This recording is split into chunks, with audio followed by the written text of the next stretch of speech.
vagina. It is Friday night.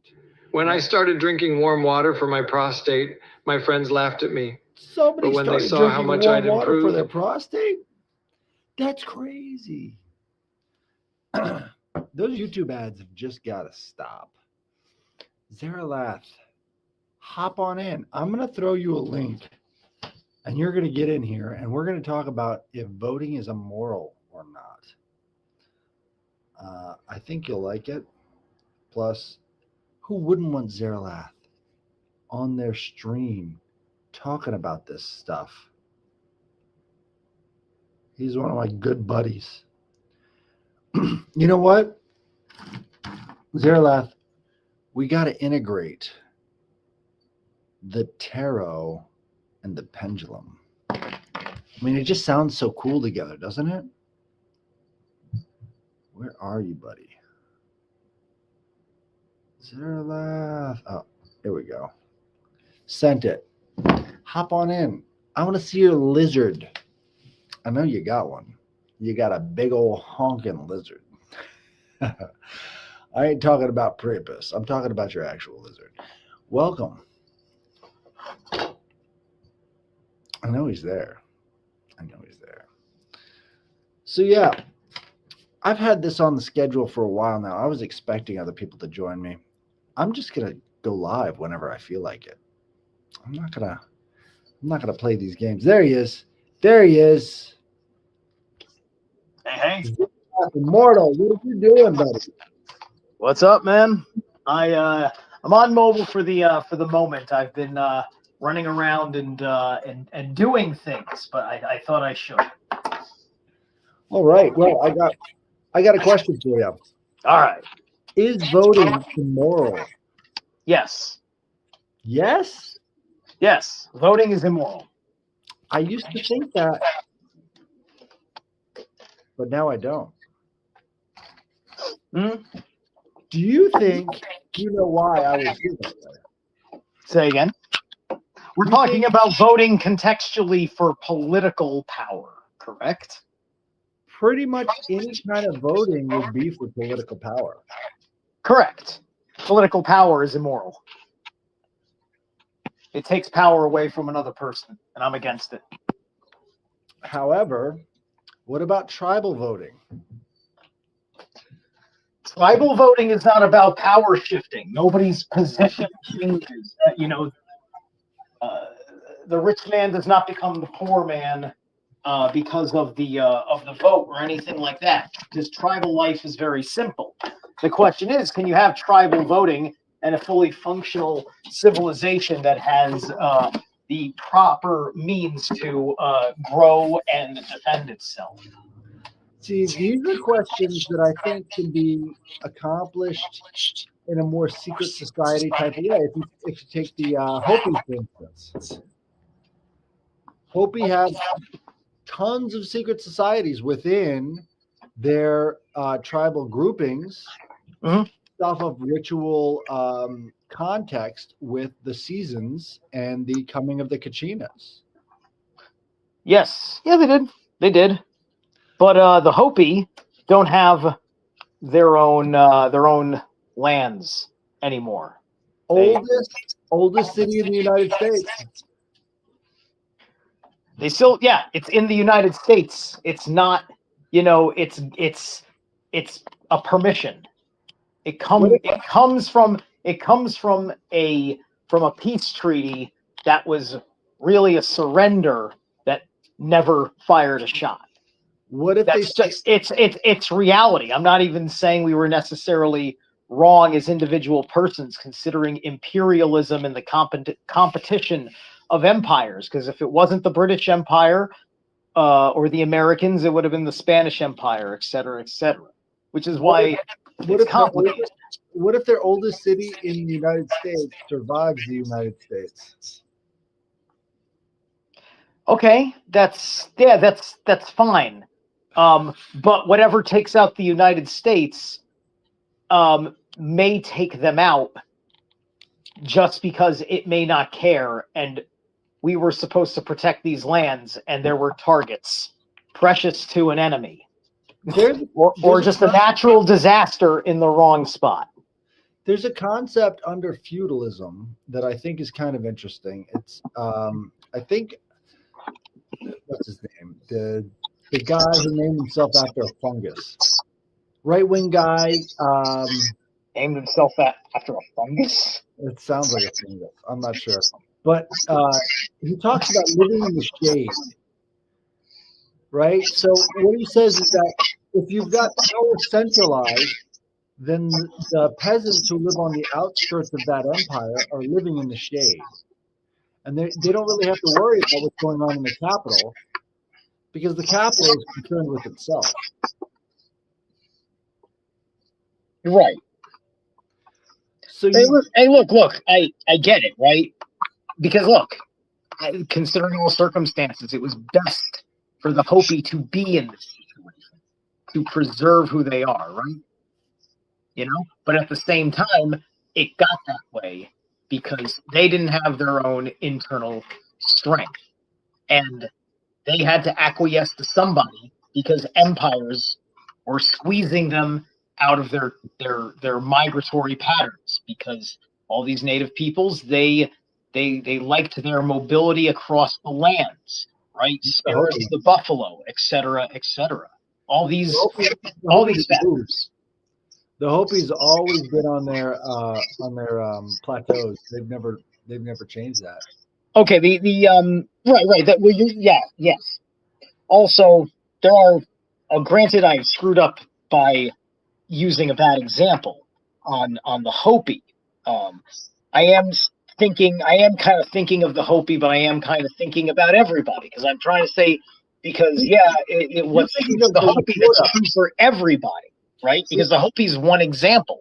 There are many reservations. There are many tribes. You're thinking of the one that sticks in the subconscious, which is the Lakota, and the wars that they fought against the infantry out there in the territories where they had what was it, 9 Grandfathers Mountain as their holy land. Do you know what 9 Grandfathers Mountain became? That's Mount Rushmore, right? There you go. Mm-hmm. They had to have that huge grazing range for all of the buffalo, which were eventually killed off by the settlers. Yeah. And you could say, in a lot of ways, the reason why America preserved the types of rights to individual determination and property is so that people would spread out more. And so that eventually the government would reach the other coast without them having to expend a lot of resources to do that. All right. Yeah, I see. So these are definite. These are just theories that I have. Yeah. So right, exactly. So again, to reframe context. It's one thing when you're a small group of people, tribe, family, or whatever, you're voting because you're dealing with a situation. You have to come to an agreement, and this is classic as classic gets. This is the all thing in Old Norse. Every tribal society has an all thing, whatever they call their all thing. My ancestors called it an all thing. Iceland still calls it an all thing. And so, granted, it doesn't function like an all thing. It functions like a parliament, largely. There is that element to it, right? Because it's not quite a tribal elder thing anymore. They're a large enough population to be way more than tribal as a nation, right? So, for the Hopi example, they basically have 8 months out of the year they're doing ritual preparations for the return of the Kachinas. And so the conquerors came in there and said, we can't really make slaves out of these people because they're so devoted to their heritage and to their ritual lifestyle. Right. There's really nothing for us to gain here.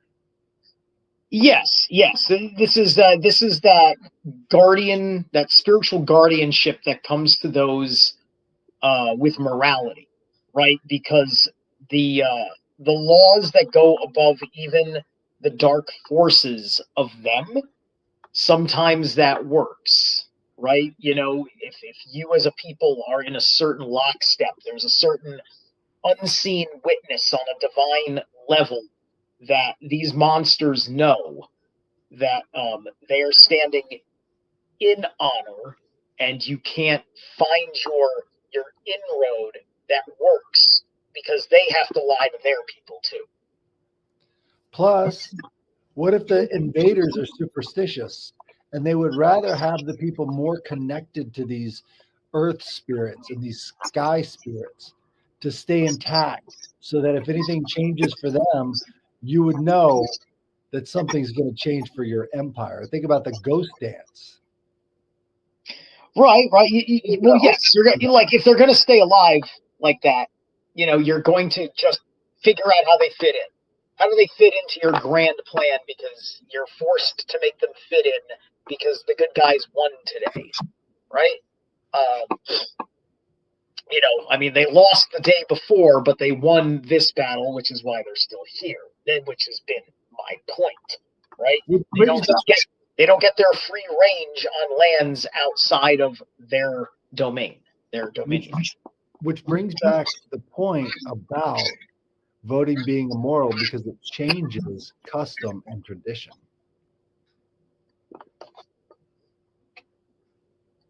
So there's two angles to this thing. One, mob violence, and on the other hand, you're changing the nature of your civilization, of your culture. So there might be a different angle that voting would be immoral if you take it from the concept that the ancestors are watching. Well, right. And that's the spiritual principle. A vote is a vow. These are your vows, right? So I cannot vow to any man, and I cannot vow to any law or decree written in a language I do not understand. This is why I like titles instead of voting.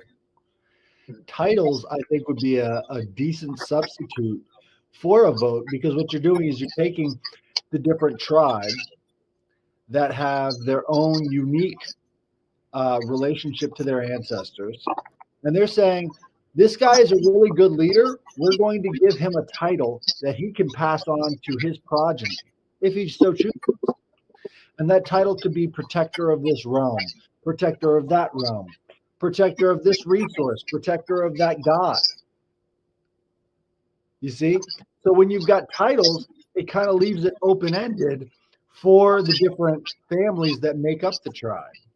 You got titles, and if you're bestowing a title on someone else as the idea that you have the authority to make someone special, right.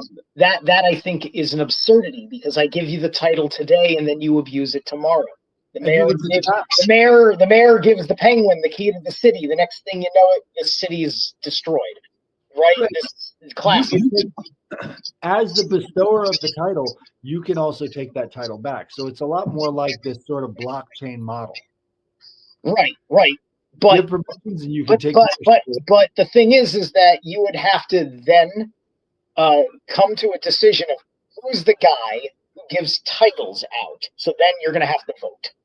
And then you're going to vote to say you're the guy that can tell somebody that they are special or not. And then you have to trust them because it has to mean something. And so when the other guy that gets the entitlement fucks up, the guy who is the titler, he can sit there and say, no, I don't think he did anything wrong. I think he's standing in order. And then you have to have a whole argument about it before you do the right thing, and then Los Angeles burns to the ground. That's what it's doing. Right. Well, in that case, all of these offices are predetermined. You don't really have a choice to say, I want to dissolve this office. With the title program, it'd be more like a potluck. Well, that's right. There's a natural organizing principle to us as socially dynamic creatures, right? There's going to be a natural order that comes from your characteristics as a person where there's just a leadership it's self-evident. Nobody even made a fucking like decision. It's like a reputation from how people have just seen you over time. to, to the point where in the moment you're the man for the job. This is why we had the all thing. The gods would go about doing their daily whatever. Nobody made a fucking decision about anything. Then a situation arises. When the situation arises, it's the only time government exists, and Asgard does something. They have a meeting and they make a decision.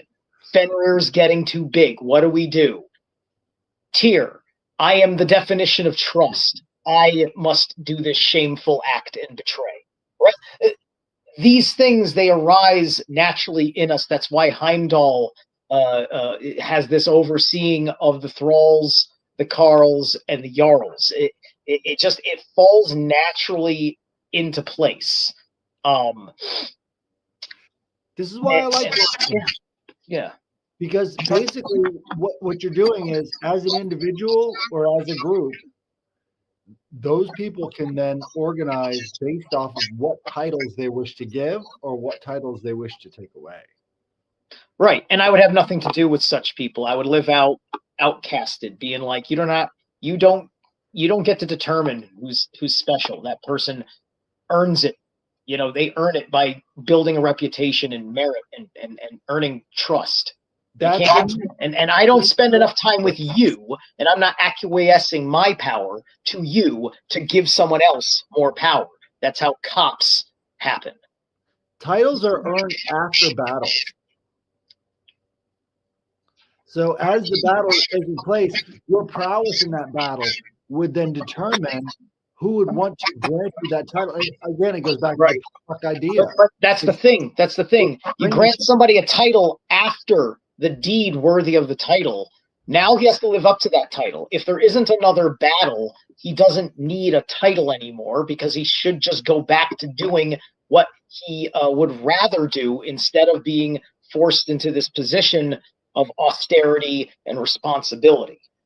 Right? Well, if the battle is over, he may instigate another battle to keep his title, just like presidents do just before an election. That's the kind of idea that the Romans had around Cincinnatus. Do you know about Cincinnatus? Tell me about Cincinnatus. So he was the Roman emperor who came into power, and then after defeating the enemy, he went back to his farm. And so George Washington was said to be, by the Society of Cincinnati, that he was the reincarnation of Cincinnatus, because after he got done as president, he went back to his farm. Which president? George Washington. He was the first member of the Society of the Cincinnati. Oh, I see. Right. Well, George Washington did do 2 terms. Right. So after his presidency, he didn't stay dictator or king. He went back to his farm. But the office still remained. Of course. Right. Well, yeah, exactly. Yeah, I know, because that's part of our republic. That's part of the constitutional setup for what the states are doing, right? And there's 2 degrees of separation there between me and anything the Fed does, because there's what my state agreed to that I also have to argue with. I think permanent offices hamper human development and also tradition. Permanent offices are probably the problem. Right. If people can change those around and have officers based off of the title positions that they need for those times, and then take them away when they're no longer needed, you'll get a lot more Cincinnatuses as opposed to presidents and Congress people. Yeah, exactly. And we have to hope that we get all of the strength through this method, right? Because before this corruption was really fucked us up, this system, we grew up through it, and at the very least, certain basic functional things were a truth up until 9/11 about it's just, the American citizen just felt like they were in this dome of impenetrable virtue, right? It's just like, we know how to defend ourselves. We are mostly decent people with problems that we try to admit that we have. You know, it's just like Soviet Union didn't believe in serial killers, and they acted like America was weak because we had serial killers, right? Pretending that like they didn't, right? So, but by and large, we thrived a certain way, not understanding what was happening with military-industrial complex stuff. It really comes down to perspective and education. And I think what we need to do is enhance the ability for people to think outside of the office. Because as long as the office, you know what I call it? The throne of heaven, right? So you've got the throne of heaven and you've got these people rotating in and out of the throne of heaven, but then you've got all the servants who are serving the throne of heaven. And it really doesn't matter who's on top of the throne of heaven, just as long as that throne continues to exist. Right. That's the problem. Yeah. I think I would start by like not having divinity wrapped around it. You don't want to have any kind of worship of the person or the office, right? We've seen what it's like to be an institution worshiper. And people of right ideology, do it in a really obnoxious way, and people of left ideology do it in a really repulsive. And it's insane to look at, and you can see how it is the telltales of all of this fucking mental illness, that this rhetoric is what's at the top of a discussion, right? And this is and there is no way that any moral human being could make any vows to any of these fucking people. What is your definition of a god?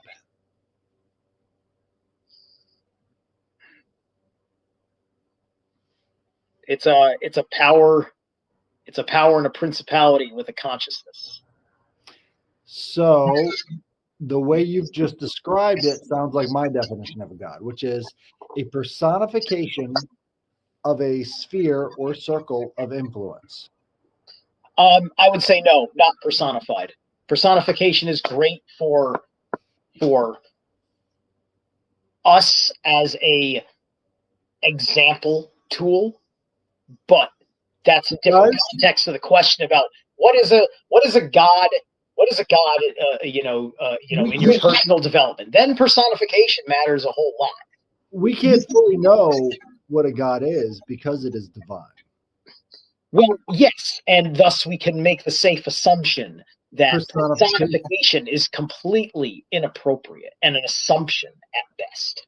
Exactly. Which we've been making that assumption ever since Genesis 1. Right. In our image, etc., etc. But right. The gods exist in an extremely big realm that our realm is encompassed in density. Right. The personification is just our best way of making it fit our perspective so we can understand it. Right. These are conscious forces, right? Just like you can believe me or not, but I've had my experiences of different gods via dreams and intuitive moments, so on and so forth, right? So they feel exactly like us. They do feel just on a level that can be intimidating if you don't believe in yourself when the presence emerges of them, right? Here's the second question. Yeah. What is your definition of a state? A state. That's great. Because it's interesting that because the word state has many connotations, right? Now, the context you're asking for is a government state type of thing? A political state, yes. A political state. Well, it's people of a certain region agreeing to legally define its jurisdiction when it comes to the matters of the persons living in it and the cultivation of what those persons do in those lands. Use of force. Use of force has to be authorized, unfortunately. Yes. Right. So what are we saying? A god, a personification of a sphere of influence, and a state would be a legal use of a monopoly of force in a given region. I know, yes, but the state is a collective egregore. Some gods are fitting for states, and thus the state gets associated as a quality of the god. It is god of legal matters, this government, and yada yada yada, because it's a god of the law, therefore a god of the government, like Tyr. Tyr's a god of the law. And therefore, we assume we need a government to exist for that. We don't live on a volcano. I noticed. You know what I mean? It's quite pleasant here. So me and you don't live on a volcano. So when it comes to our ideas of sovereignty, we very rarely have to incorporate the ideas of the land. You see what I'm saying? So when you've got a volcano that threatens your existence, you're more likely to turn to the gods. When the biggest threat to your life becomes the neighbor next to you, what happens with that political situation? Right. Well, we have a responsibility to make sure that we honor our neighbors. It's pretty simple. Right. Our neighbors aren't just somebody that popped up out of nowhere just like that. Right? They came by, they claimed unclaimed land, and they set up shop just like you did. They're doing what you did. So you go, you say hi, how you doing? I live right over there. We should probably be chill with each other because we live together, and there are bandits and other governments that like to come through. We can defend each other. Maybe our children can learn something together. What you go ahead, you start making the whatever. They're there. You figured out whether you liked them or not. So on and so forth. These two definitions bring me to my third conclusion, and all of these are just logical progressions. So the definition of a god, definition of a state, these two things come together, and then the third thing is that land is the lens by which we view God. How we work the land, how we relate to the land, how we produce a future. This is what shapes our perspective when it comes to matters of state and matters of religion. Because we are land animals. And how we relate to the land is how we view God. Right. I mean, we're land animals, but barely. How many bipedal land animals are there?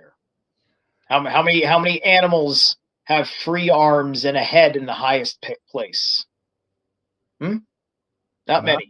Other primates they have to hinge over eventually. They're built a little bit different. The gorilla has to eventually get down on his knuckles. You can't stand like that all day.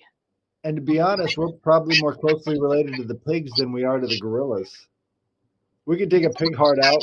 We could take some pig intestines out and replace some of our own parts. Sure. Well, you know, according to the Bach saga, the pig and everything else came from the goat. Right, the goat. You know, and we are monkey goats. That's what we are. And it fits the greatest of all time. We come from the greatest of all time. Come on, man, it's right there. Exactly. Yeah. Right. And then it's a question of what greatest of all time means in root language. So all I'm saying is that all of these ideas about God and political affiliations and work all go back to the land. And there's no way of avoiding it. We may abstract it. But are we really getting away from it? From what? From the land being Land. Right, land. Okay. the lens from which we view the gods. We can't get away from it. So there has to be something fundamentally there between our concept and the energies that are moving around us all the time for there to be human life to begin with. Yes. So I think once we have that sort of in our perspective, we can get to a place where we can say, well, with these basic fundamental identifications, we can make better choices. But you have to have those fundamental identifications before any of the abstractions can ever make sense. And since we don't define what a God is anymore, the Christians hate it when you define God. They absolutely fucking hate it. Right. We have to understand that God used to be goat, Gotland, right? And that's just the etymology of the word that they choose to use. And then just to say God has been like ripped off on an energetic level to specifically mean Jehovah, the cruel demiurgic egregore of the Roman Empire. God and good used to be the same in Proto-Indo-European language. So God was the source of the good. Right, exactly. And it's exactly what they say in Bach Saga too. Goths who sacked Rome were the first converts to Christianity. Yep. And understand that by this language, and for me, the argument is the Bach Saga. I really think that's a big one, at least language-wise. Odin, right? Odin is not God, but Odin is the creator, right? Because God eventually, is specifically Frey and Freya created. The first. They were the first, perhaps the only monkey goat, right? Brother and sister, and then they made the first humans, who then made everything else. Right? So God is not even the word for top dog. That's what's funny about it. But it is the good. And there is an essence to that good. It's life is good.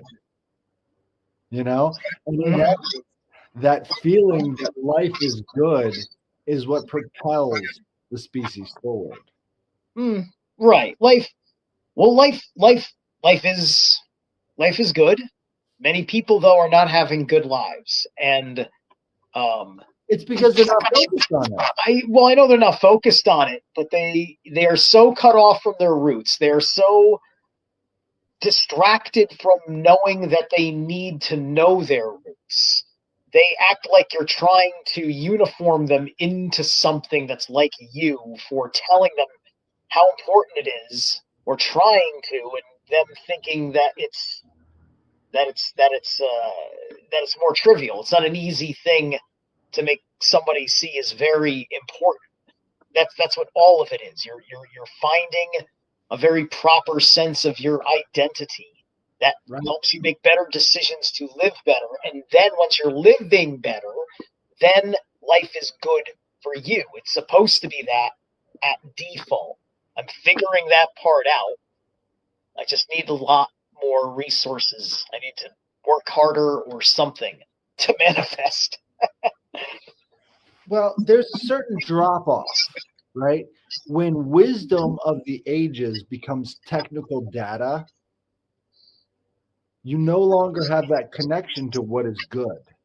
You're just thinking about how to get from point A to point B instead of having the kairos, or the subjective value of time, in what you're doing and what you're producing to create a better life. You see what I'm saying? That technical data, Techne, is the daughter of Hephaestus, and she whispers the secrets of the forge behind his back. because it's not necessarily a wisdom Yeah. that you want everybody to acquire without work. Hmm. You have to have the work so that you can get the wisdom so that you can have the happy, good life. Right. I believe there's a similar etymological relationship for tech in America as well, like as tech. Right. Well, what happens when she's no longer whispering from the forge and she's shouting? Shouting from the forge, the dragon breathes fire, I assume. You're Or the getting what I'm saying. volcano blows its top, It becomes a lot more volatile. right? Wisdom should be whispered because wisdom is a value that shouldn't be shared with fools. It should Yeah. be. The problem is if you don't have those familial relationships and you don't have the relationship with the land and you haven't developed the wisdom through your own work, you don't value it the same. I know a lot of Wiccans claim the idea that a tarot card set that is not gifted doesn't have magic, right? So you Well, have to gift it because it cannot be bought. That's silly. It started out as a game in the first, like it started out all the way in the beginning as a game. If you're talking about gifting somebody a U.S. Game Systems published Russell Waite Smith, then the only thing that's happening is that your gift is bestowing your love to charge its magic, and it's the thoughtfulness, it's the energy of Gebo and the runes. Otherwise, you're right. There is no magic in the tarot. You're the magic. Right. This is why I will often enough sage my thing and my hands over. I put the fucking magic in. I don't need someone else to give me the fucking magic. I can go fucking buy a deck tomorrow, do one fucking activation ritual on it, and I'm off to the fucking races. That's life. Welcome to the magic. There is a certain wisdom in superstition. No, there is, but also you can also have a complete misunderstanding of it because you took your advice from a guy who was reconstructing a bunch of shit and didn't care that you got it wrong. Right. If we're citing Wicca over, I can't even bring up the memory files on what I know about the establishment of Wicca, but I know that it's there. For example, I'm not saying Wicca's the way. Give me a break. I mean, Gerald Gardner was a total. I know, but it's a reference point that everybody understands. I would have maybe said that too. So don't worry about that. I'm not criticizing you for citing it. Was tie up women in the woods and give them spanking. And there's a certain understandable quality to that. Yeah, but, right. I mean, just, you can do that, not take it as seriously. Have you ever read Uncle Bucky's Big Blue Book? Say again? Have you ever read Uncle Bucky's Big Blue Book, Buckland's Guide to Wicca? No. Hang on a second. I have two books that seem to be Wicca. One of them's The other one is kind of okay because it teaches you about trees that are native to, I think, Ireland that are associated with the Om script or Ogum. I heard it's properly pronounced with a silent G, so it's like the Om. And they have a bunch of the languages in here. They teach you how to make athames. They teach you how to make altars. All the rest of the stuff that was really just. Yeah. Like in the book that I'm talking about, the only thing that I don't really work with because it's making certain assumptions that I don't think are quite right. It's like it's a more advanced magic situation, but they have certain things that are like Egypt, right? There's a lot of just calling the Egypt stuff, which is what really makes it Wiccan and not really trying to be like proper about these things. You know what I mean? Because there's a bazillion freaking Celtic gods, and There's like not one spell in here to the Dagda. It's like, what are we doing? You're missing the naked pictures. Oh, I'm sorry. Naked pictures. Why would I miss such a thing? Haha. Oh yeah. Oh yeah. Well, there is Thor Lipidar, who does that Norse Magic and Belief thing. He does do one video that does cover a fertility ritual. Ah, here it is. That does cover a fertility ritual that does involve gently spanking a woman on the bottom with some sort of a branch, a specific branch associated with the deity. And so if you look for that, you can find that and get the whole scoop about what country he was talking about. But yeah, there's this one. This one I liked because it works with because it shows you things like so there's an ohm and a tree that's associated with your time of birth. It's a little bit like astrology. So me being born April 6th falls under the Hawath, which is connected to the hawthorn tree. And the hawthorn tree is going to be associated with Thor because it's a thorny tree. So I thought that was perfect, especially considering he was an Aries. What is that guy doing? Looks like he's opening his first eye. It's a crazy book. I highly recommend it if you want some entertainment. Yeah. But it is all coming from Gerald Gardner, who was a really bad plagiarist. Really bad plagiarist. He didn't really come up with anything original, but he did help the Allies win in World War II with his Cone of Power ritual. Mm. Okay, here's a good example. We're in the fern, and I didn't mean to cut you off. Go ahead. Finish your sentence. Okay. The Nazis had the world's best dowsers, right? These kind of dowsers. And what they would do is they would use their dowsing. That's kitty dowsing. Kitties love to douse. Okay. Yeah, get it. They would use their dowsing to find. Oh, your cat's off camera? Is that what you're saying? Yeah, she's. Oh, that's adorable. Okay. They would use Catomancy. I love it. Right. They would use their dowsing to find submarines. And they had a really good track record because they didn't have the kind of sonar technology that the Allies had. So they used their dowsers to find all these submarines and blow them the fuck up. Well, that's amazing.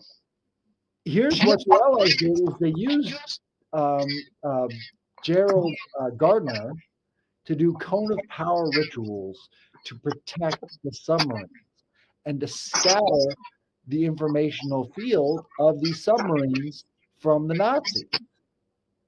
And it worked. So they were able to turn the tide just by scattering the informational energy and not allow these dowsers to locate the submarines and blow them up. And if you're thinking, oh, this is all hokey and stuff, how much does it actually take to screw up a radio wave energy field? Not much, right? And so if you've got a bunch of witches doing Cone of Power rituals and using the vast amount of power from the mind and the body, you could probably make a pretty good, jammer. Because they know what they were looking for. All right. Yeah, that makes sense. So I was about to say, so I was thumbing through just to find a good example. So, here, this is where we are now, according to this book, which is with the fern, the alder, which is with the ferun, which sounds like fehu, the rune fehu. So ferun, right? So that's the Ohm script associated December 27th through January 23rd. Then it goes through some stuff talking about keywords and subjects or whatever. And then they get these really good black and white illustrations on a page. So that's a Ooh. fern tree to give you, so that way you know what you're looking for in nature to use your fern in ritual, right? So it's a decent little book. And then the other one I have, which is kind of very rudimentary, I picked it up just to like have something in my collection, was this. And yeah, this is all right. It's very Wicca like, but you get your ideas out of it and whatnot. Have you ever heard of a witch's cradle? No. You'll love this. So they've got directions in how to create witches' cradles that you hang from trees as a meditation device that you can then stay in Oh. multiple days. That looks like what I have seen in all those Dark Ages movies where you're passing by and there's just a prisoner hanging from a tree in a cage. Right. So these are tools of ascension. So what you would do is you would prepare for multiple days. You would go through ritual baths, go through ritual cleansings, and then you would put yourself in the witch's cradle and hang from the tree, just like Odin, until you reach that ascension point. Just did you have to hang a certain way, or were you just in there? You want me to read it? Sure. All I want right. to know if it's just like Odin, you're being hung upside down, and then you're actually spearing yourself. The witch's cradle. Depriving the physical senses by external means is in no way a new idea. For centuries, the Arabian dervishes have dangled from ropes around the wrists. Hindus have sat for days, weeks, even months in lotus position, and members of the craft have used a device known as the witch's cradle to separate the conscious from the physical. There are several variations of the witch's cradle. Two are illustrated. All perform the same basic functions of isolating the person from her or his physical environment and make the physical movement all but impossible. Under these conditions, the consciousness is loosened from the physical bondage and becomes free to roam beyond the physical horizon. They don't give detailed instructions. It's kind of a general rule. Go outside and tie yourself up. I see. I think today you could just get into like a sensory deprivation tank. I think we've kind of like evolved past that. But I suppose it makes more sense to do it low budget in a certain way. Or challenging. I mean, it's not going to be. You're going to hear the wind. That's going to stimulate you. Yada yada yada. I think ideas like this would indicate a kind of higher value to the titles that those individuals could supply or deny to people who would protect a tribe. What have you done that makes your title more valuable than somebody else? Think about the Sundance, where they would put hooks through the chest and then swing around the pole. Yeah. Once you've gone through that Sundance, you become a man. There becomes a higher value to your opinion as you exist in this different state. Yeah. Yeah.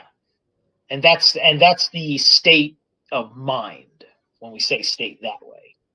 Right. It's even an energetic state. Initiation carries a certain value with it, and that value can only be transcribed or understood by other people who have experienced the same thing and can identify that you have gone through the change in state that they have. Yeah, exactly. I have colleagues that are all people like me who have gone through initiation with the Temple of the White Dragon. That's the mystery school that I talk about because I take tutelage from Cephas Bozen, right? So I have other friends that are also studying in the temple. And so we are a awesome occult and conspiracy study group that makes each other better. Some of us are content creators that I've had on my channel, I've been on their channels, so there's that too. And there's a level that we know because we have a shared foundation of what's important in our studies about the past and what's important in our studies about the future, the context of it all, not getting distracted, and having a shared vernacular too. It sort of changes the context of meritocracy. Instead of valuing everything in terms of dollars and cents, you value them in terms of experiences. Right. Less physical. And it also changes elite from the guy who has the most money to the guy who has had the most experience and the most wisdom. Right. You see, right. Like if a society has that in its foundation, then money I don't see as a problem if it can be preserved secondary to serving that principle. That's the goal, right? And it's hard to do, when you want to grow, right? That growth has to be predicated on you do not dissolve this tribe just because this tribe participates in a greater whole. But these are the issues that I don't think get talked about a lot when it comes to voting. Because we're talking about changing the dimensions of voting. We're not talking about one-dimensional voting, winner, loser. There are different weights and scales which make a person's vote worth more or less. And I think the only way you can really transcribe that into actual translatable power and sovereignty is by using the type of technologies that are being developed today when it comes to smart contracts and different ways of understanding that a lot of people seem to be more interested in.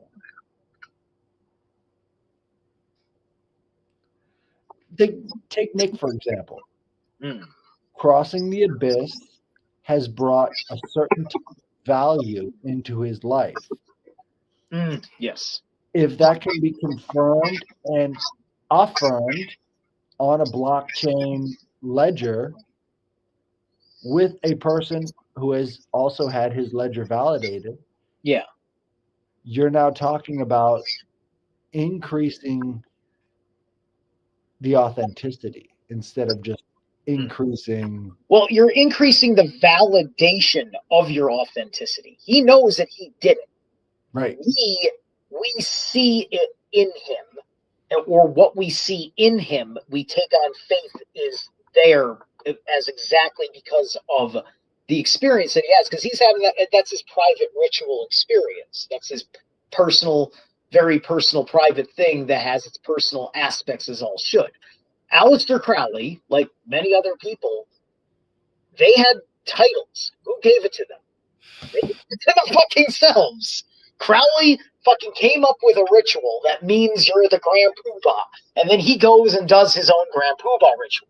Now, at least he did it. And you look at the ritual and say, oh, here's the elaborate thing that it is, the effort that it takes, where he had to go to do it, the sacrifices he had to make for it. He never sacrificed a person, but injured cats were on the table. Okay, so long story short is, because that's what I brought up, voting to give someone a title or whatever.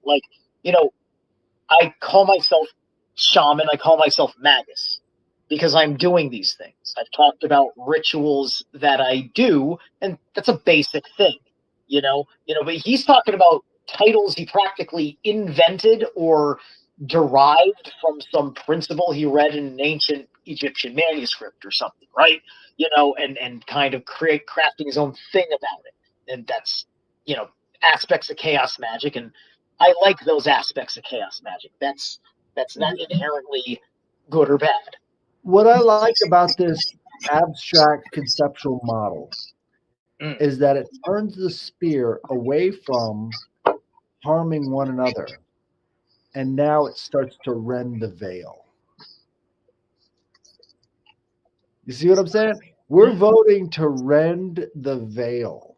We're voting to protect, defend, increase along the lines of spiritual principles instead of just monetary / political.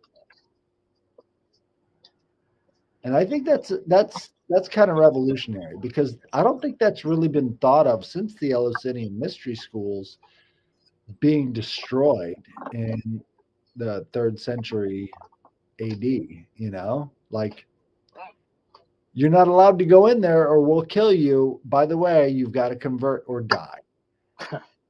And when you take it out of that context and you say, well, look, I can't really become a person that is well respected in the community. I'm willing to go through these initiation processes and actually demonstrate my knowledge of the other side. And it is like gangs getting jumped in. What's the difference between a gang and a cult? And the cults of the ancient world were how people ascended.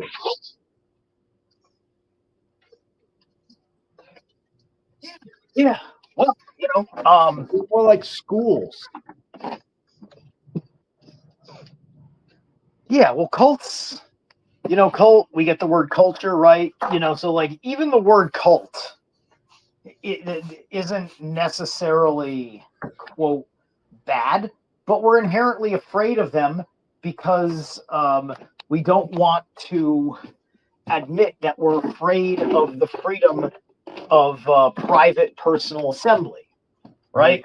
So we obscure that. We say we're not a cult, well, we're a private club, right? And private clubs get to have all sorts of exemption rules. You can have a club, and if its rules are no girls allowed, it's a private club. It doesn't have to adhere to some sort of a standard of a thing with a woman or whatever, right? What I love about the idea of the cults being a political unit is that it doesn't exclude anyone from participating as long as there is some sort of syncretistic demonstration of virtue. Virtue becomes the measure. Well, that's right, and which is why it matters deeply what culture someone's coming from. Yesterday I went live for a few minutes. I don't know if you caught it, but I was covering the famous relief in the Temple of Seti I that has the resemblance to modern vehicle technology. Right. So did you catch me doing that one? I did not know. Yes, because mainstream Egyptologist people that understand writing and understand how things were written in these temples, the temples are not the super tech questionable. But we know how they built these. These were not crazy magic temples, right? I mean, they were magic temples, but they weren't like the architecture was well within their mindsets, not like the pyramids. So in this temple, there was a superimposition because there was a time when Seti ruled in the 19th dynasty, and then when his son Akhenaten came in, Akhenaten wrote over the inscription, and the superimposition makes the glyphs look like an Apache helicopter and an airplane and shit. And then he shows you the two different writings, the one that was chiseled over, right? And he says, here's what the original read and here's what the new one read. And literally it was just changing the name. It was just changing it was one was for Seti the First, and then the other was for Akhenaten, and it was about their fucking title of all things. Right? It was about their title as one of their things that establishes them in rulership. Culture. Why does culture matter? Who the fuck is Seti the First? Well, he's named after Set. His name means of Set. Set, who is a mischief god, an evil god, a god of foreigners. He's one of the anti-gods in actuality. Anubis fucking hates him. They do not like each other. You will find this out working out with gods that in the Egyptian thing, it's not all like kumbaya, we were just fighting to teach you a lesson. No. Set's like a piece of shit, right? He's a jackass amongst other things. He's he's a jackal. He's not a dog, he's a jackal. Embodiment of chaos. Exactly. Embodiment of chaos. God of foreigners. What have we been dealing with? The issues of porous borders. Set has been running foreign policy in Western civilization for like 40, 50 years. No, I get you. I think the ideas we put forth here, I think we covered it. And I'd like to do more of these, but I saw that I had these other ones that had just stacked up on my YouTube that aren't getting done, and I thought, Gotcha. Tonight, Gotcha. well, So are you about to wrap this? I'm about to wrap it. All right. So did I help at least clarify my position on voting versus all voting is immoral? Yeah. There's always, there's always a continued deeper conversation to go. I have many friends in the One Great Work network, so I know a lot of things that I agree with coming out of their aspects in the lessons of natural law, and I like to adhere to those because they also work within what I do with my mystery school, and I'll always be happy to have the argument with you. I love the One Great Work network, and I think that if they expanded towards the unification of the light, that a lot of these topics would come up.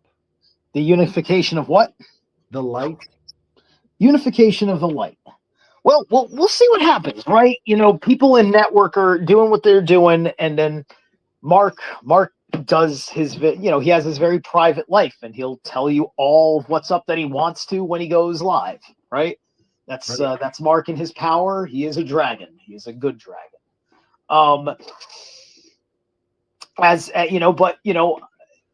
I know many of the people that are straight up in there. So the word gets out. Try to grow. Slow and steady wins the race, right? I'm certainly on board with that. I think you develop these traditions. Yeah. Most important thing is don't be afraid. Like, you want to fucking work with guys, people are happy to spread the good word. You reach out. I'll tell people One Great Work you're interested in talking to. Absolutely. Yeah. Mm-hmm. So I don't know if you watch Wake the Dead podcast. Once in a little while. I was trying to catch some of the new uploads because he was doing a Stanley Kubrick sync up thing on I was watching it, but I couldn't see any significant moments. Plus my head's overloaded because right now I've been working my way through The Shining forwards and backwards. I am going to do a presentation, and I should be having Ryder Lee on my channel. There you go. Ryder Lee. He put out a podcast about the what's it called? It's a combination of The Shining and the one Clockwork Orange. Clockwork Shining, that's it. Yeah, Clockwork Shining. After watching that, I noticed that he decided not to look for anything in there, right? So I watched The Shining forwards and backwards years ago. I had to re-find it on Odyssey. And so I'm just doing I've been just slowly taking screen captures. I think I've already got like 40 of them. I might have to consolidate. I don't know how I want to handle it. I gotta let him know once I get the final number of slides that I want to settle with. Sean McKinnon does the Fidelio experiment where he's playing all these different Kubrick movies at the same timestamp. and you get the same methods across the same timestamps. Same methods? What, filming methods? No, the same mind control ideas. So him and Ryder Lee are really on the same page, even though they're not in communication. They both discovered the same thing. Right, right. Confirmation. Okay. Yeah, the Shining forwards and backwards also does that because, the movie you're watching Jack Nicholson go insane by MK Ultra programming, and approaching that point where he meets himself as it's going backwards. Watch the backwards side of it, and he's becoming. It starts off all intense, and then it's a little bit less intense. It'll always be more intense on one side versus the other because it maintains the psyche change. The whole film just gets more and more irate and irate and irate until you get less and less. And also, this does the audio backwards. Yes, murder is read backwards in backmasking. So during certain scenes earlier in the film, the boy is running around backwards. They're having this ongoing conversation in certain places. I'm sorry, dude. It sounds like you're in a fish tank. I can't really understand what you're saying. Sorry, I must have been too far away from the microphone. My bad. So anyway, he's saying red rum, but it's said backwards in The Shining backwards. So he's saying murder while they're having the tour of the hotel.